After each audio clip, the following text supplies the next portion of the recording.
Well, hey guys, welcome back. Not a whole lot been going on this week because it's been freaking raining. Well, that's convenient enough because I've been working in the shop getting that engine swap project done. Got her back on her own wheels.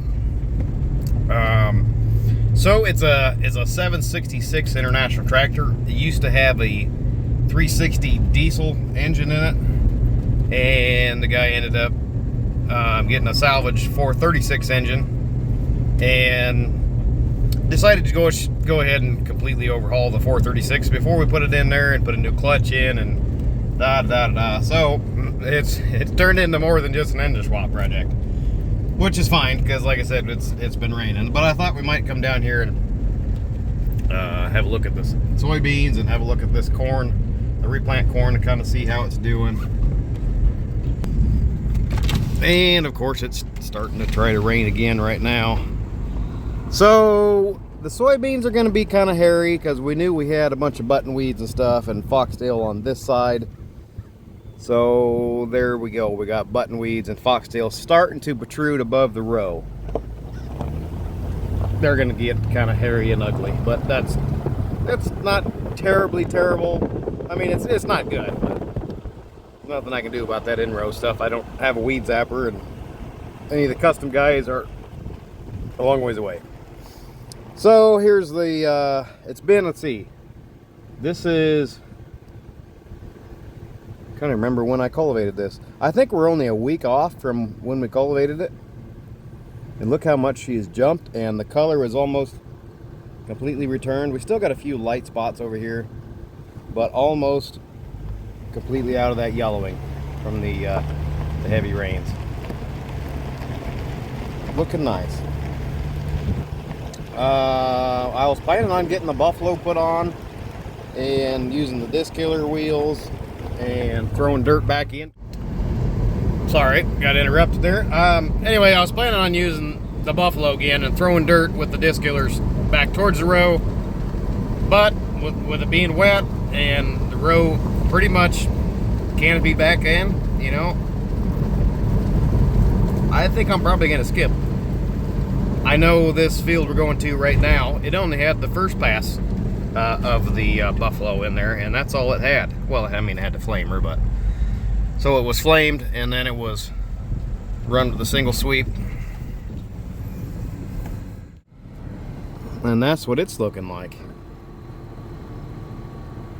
Nice big tall corn. Look at that over there. Beautiful, dark color. Looks just fantastic.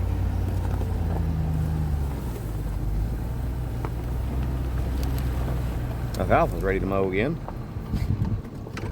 Anyway, let's see if there's another storm coming, and I gotta run into town to get a few pipes and hoses for the engine swap that we're doing in that 7. So anyway, yeah, I thought I might just take you out and show you kind of what's going on, and when I get back from town, I guess we can show you the 7 with the 436, and I mean, that's pretty much all we're gonna have this week. No field work this week, guys, just a bunch of shop work that y'all didn't get to see. Okay, so I mean, it's pretty much just a regular old 66 series tractor. I mean, everything looks about the same. So on a D360, the front engine mount is going to be there versus here on a 400 series. So 300 series, you can even see the wear mark from the bolt. So the engine sits slightly farther ahead, so we've got a different fan shroud, different fan. The 360 is a 4-blade fan. I'm using the same air filter and such. I had to trim a little bit off the front and a little bit off the tail, remove the bracket that goes around the pipe to the air filter. This does swing over and reach here. We use the updated valve cover. It does have the vent on the top rather than just the straight one. These are supposed to be a little better, but that means we've got a really tight fit here. We're going to have to bend this guard up just a little bit. You can see it probably. It's pushing up on it pretty hard right there in the middle. So also the fuel line is a little different. The return line I was able to reroute and stick it back around, and it's fine, but this is where the supply line is, and obviously that's a little short. So I just went to the parts store, picked up a union and a little bit longer piece of hose or piece of pipe, and I'm going to cut that and flare it and stick it back in there. So that won't be an issue. This is for the line over on this side. I believe this is a steering line. Both of these, okay, they were too long. So that is how much I took out of there. Reflared it, put it back on. Had to do a little bit of bending.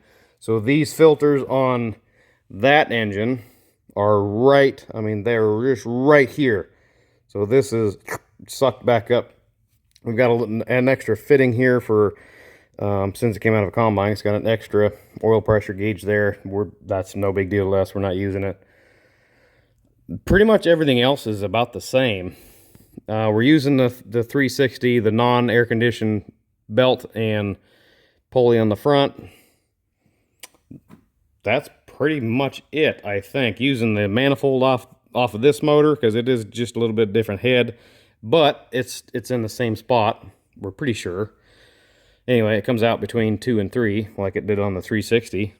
Should be the same. Trying to think. Obviously the lower radiator hose, we had to shorten it just a little bit, but because it was like this long, so we just cut that extra off. That's no big deal. The upper radiator hose, that's going to be different because on the 360 the radiator neck is sticking about here, so we got a different radiator hose for that. Can't really think of anything else other than just, I mean, we just did a complete in-frame, so we got everything shiny new in that puppy. Went ahead and did the clutch while we're in there. Since this is out of a combine, it doesn't have the throttle shut off on the pump. It has the electronic shut off, so turn the key, engine shuts off. And that brings us to the throttle rod. It's going to be lengthened a little bit because obviously we've got a longer engine in here now, and she's going to be that much too short from here to here. So we'll just use a 3/8 bolt and weld it in place, about that long of a bolt. Oh, and I think that's getting pretty much it on this guy. So I guess we'll have to call that a video, call that a wrap, because it's just been a hairy week. It's too much rain and been working in the shop. You guys, I appreciate y'all watching, coming along and commenting, bringing along your ideas as well. That's why I kind of do these videos, to kind of, you know, do awareness to the organic side of stuff. A lot of people just don't know what it takes to do organic. On the same note, I need you guys who are not subscribed to hit that subscribe button, guys, because a lot of you guys, I appreciate you coming along and watching, but you're not subscribed. You're just here and there and so on. So if you do YouTube and myself a big thumbs up, hit that subscribe button, because it does help push out the videos in the whatever goofy YouTube algorithm pushing videos out. So anyway, without further ado, till the next video, guys. Appreciate you coming along. Questions or comments down below. Till next time, catch you later.